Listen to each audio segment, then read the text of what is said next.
அன்பு நண்பர்கள் அனைவருக்கும் வணக்கம். இந்த வீடியோவில் இன்றைய நிஃப்டி மூவ்மெண்ட் மற்றும் நாளைய நிஃப்டி ட்ரேட் பிளான் பற்றி பார்ப்போம் நண்பர்களே. முதலில் இன்றைய நிஃப்டி மூவ்மெண்ட் பற்றி பார்ப்போம்.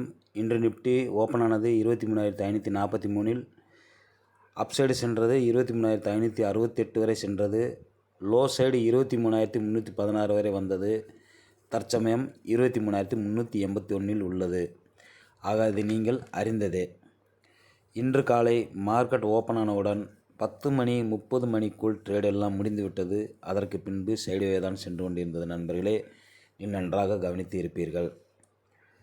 ஆக நாளைய நிஃப்டி ட்ரேட் பிளான் பற்றி பார்ப்போம் நண்பர்களே. தற்சமயம் 23,300 என்பது ஒரு இமீடியட் சப்போர்ட்டாக உள்ளது. 23,550 என்பது ஒரு இமீடியட் ரெசிஸ்டன்ஸாக உள்ளது. நாளைய மார்க்கெட் எங்கு ஓப்பன் ஆனாலும் ஓப்பன் ஆன பின்பு 23,400 கிராஸ் செய்து அப்சைடு சென்றால் அது 23,700 வரை செல்ல வாய்ப்பு உள்ளது. அங்கிருந்து ஒரு செல்லிங் ப்ரெஷர் வரும். அது சமயம் ட்ரேட் எடுக்கலாம். டவுன் சைடு மார்க்கெட் ஓப்பன் ஆகி 23,300 கிராஸ் செய்து டவுன் சைடு 23,150 வரை செல்வதற்கான வாய்ப்பு உள்ளது. அது சமயம் ஒரு ட்ரேட் எடுக்கலாம்.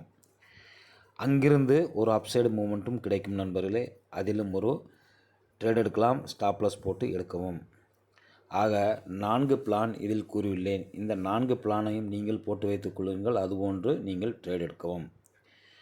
நான் முந்தைய வீடியோவில் ட்ரேட் பிளான் பற்றி கூறியிருந்தேன். அது உங்களுக்கு ஒர்க் ஆகிறதா இல்லையா என்பதை கமெண்ட் செக்ஷனில் கூறவும். மற்றபடி இன்றைய நிஃப்டியில் இண்டிகேட்டர் எப்படி யூஸ் செய்து ட்ரேட் எடுத்து இருந்தால் ப்ராஃபிட் எடுத்திருக்கலாம் என்பதை பற்றி தெளிவாக கூறுகிறேன். எனது வீடியோ பிடித்திருந்தால் லைக் செய்யவும், நண்பர்களுக்கு ஷேர் செய்யவும், சப்ஸ்கிரைப் செய்யவும் நண்பர்களே. அடுத்த வீடியோவில் நான் இண்டிகேட்டரை யூஸ் செய்து எப்படி ட்ரேட் எடுத்தேன், அதற்கான நீங்களும் எப்படி எடுக்க வேண்டும் என்பதை பற்றி அடுத்த வீடியோவில் கூறுகிறேன். அதை பார்த்து பயனடையுங்கள். நன்றி நண்பர்களே.